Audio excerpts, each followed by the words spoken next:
Tere, minu nimi on Amonia.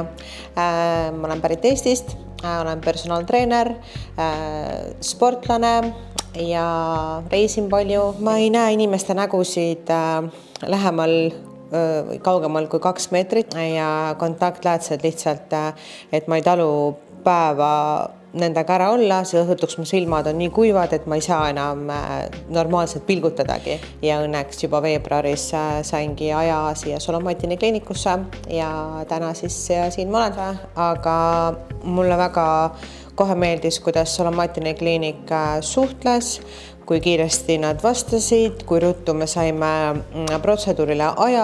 Siin on lihtsalt sinu silmadele valitakse kõige parem lasermeetod ja kogemusi ka, et Solomatini kliinik on 26 aastat toimetanud. Ma arvan, et neil on väga-väga pikaaegne kogemus läbi siis tehtud töö.